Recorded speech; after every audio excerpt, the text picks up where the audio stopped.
Hi guys, reka nongere mbasuhuze muri video nto cyane itari buze kurenza iminota 3 cyangwa 4 ndagira ngo ukurikire. Muri iyi minsi turi kugenda dusatira tugera ku musozo w'uyu mushinga wa Pi Network, tugenda tunasatira tugera ku itariki 14 z'ukwezi kwa gatatu umwaka 2025.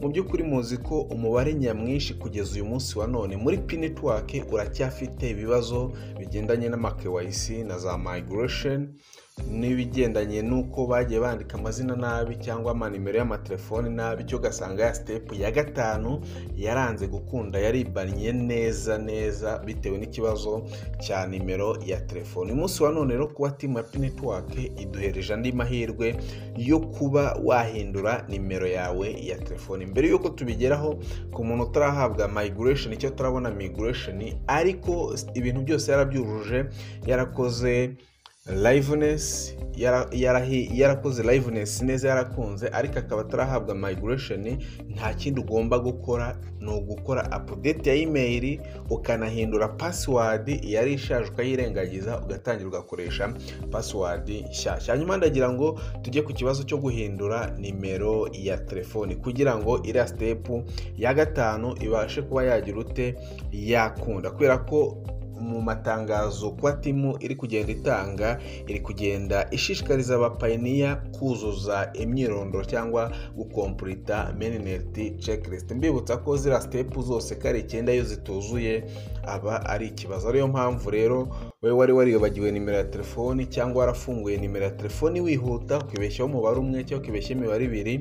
Hari n'abantu bari mu Burundi bavugaga ngo hari nimero ngo iherwa na nimba ari 66 nimba ari 77, aho ngaho hagati ya 66 na 77 ko zidakunda. Uyu munsi wa none rero amahirwe arabonetse, wagira ute wabihindura. Kandi ibintu nyaboneka bijye bibera isomo abantu. Ari umuntu ufungura account wenda nimba yitwa izina runaka, nimba yitwa Mbarusha Jonas, ugasanga shizeho izina ngo Mbarusha, shyiraho akazina k'ubuhanzi cyangwa ka gisitari. Ibi bintu ntabwo bijya bikora mu mafaranga ntabwo bikora, cyangwa imyirondoro iri seri ntabwo bikora. Nimba uzi ko ikintu kizaguhereza amafaranga, jya ushyiraho amazina yawe nyakuri ari ku cyangombwa wahawe n'igihugu cyawe, kugira isani baramuka bikubajije nubitanga bizabe bihura. Mwisubireho rero, mining izo zirakomeje. Nkunda kwibutsa ko hano kuri Mbarusha Mining TV ntabwo dukora mining ya Pi Network gusa,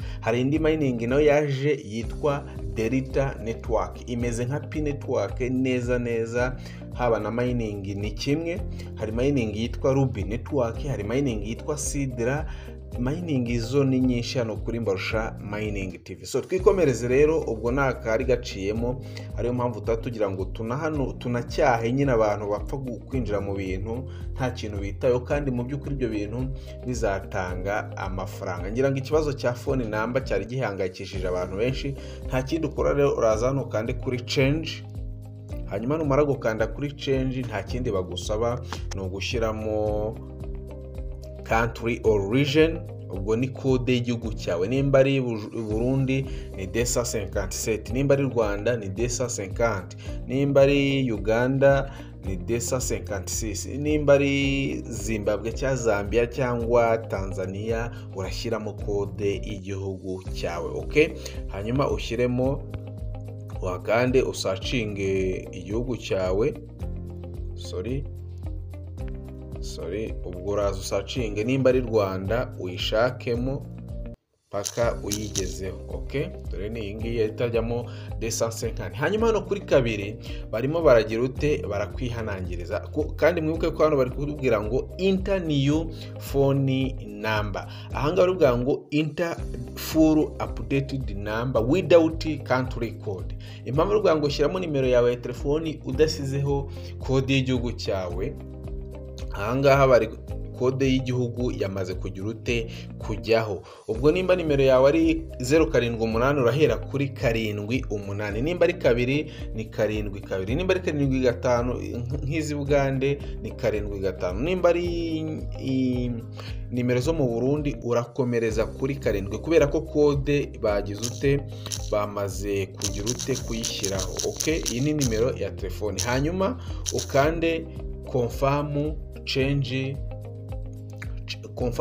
number. Nubikomeza uraza gukurikiza amabwiriza kubera ko twebwe ahangaha ntabwo tuje guhindura nimero ya telefone kubera ko nimero yacu ya telefone imeze neza. Ni ibyo ngibyo uri bukurikize bereta ko bikunda. Hanyuma nibimara gukunda uze wajya kubona uje updatinga password cyangwa email, hanyuma unachanginge password kubera ko guchanginga password ntago byakundaga mu gihe utabuga ufite iyo nimero ya telefone, kubera ko wibuke ko iyo nimero ya telefone niyo ukoresha woherezaho agakode kuri iriya nimero yo muri USA cyangwa yo muri Egypt bitewe n'igihugu ugiye koherezaho cyangwa bitewe na nimero bagize ute bagwaye. Nibyo ngibyo rero turi kumwe, ciao ciao. Amahirwe ari kugenda aza, mugerageze muzuze mainnet checklist zanyu.